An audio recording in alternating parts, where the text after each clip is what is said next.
The San Francisco skyline has been taken to new heights. It's a very tall building. It's a very iconic building. A 61-story skyscraper that juts out above everything else. Very noticeable. Every time you go into the city from the Bay Bridge, you can always notice it from afar. At 1,070 feet, the $1.1 billion Salesforce office tower is nearing completion. After a long elevator ride and an even longer climb up the final flights of open-air stairs, the Associated Press got a rare glimpse at the very top of the structure. Up here, the iconic Transamerica Tower, what had been the city's tallest building for decades, is dwarfed in comparison, the changing skyline drawing mixed reviews. A lot of people think of San Francisco that the defining characteristics are the hills and the water and the blue sky and the quality of the light.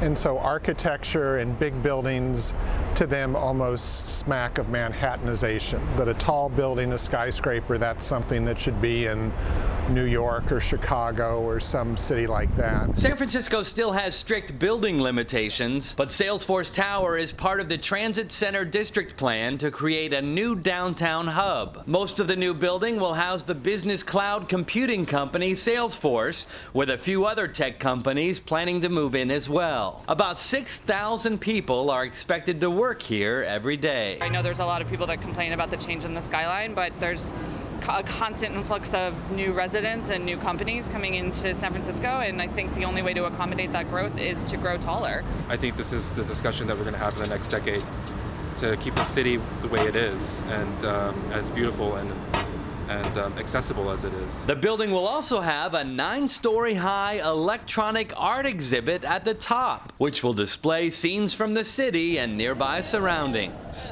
For example, the clouds, waves, birds. I've heard that they're going to put a big electronic display up there, and that's a little cheesy to me.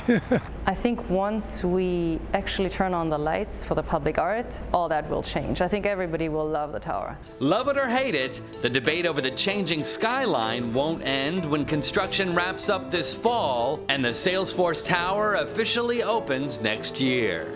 Haven Daily, Associated Press, San Francisco.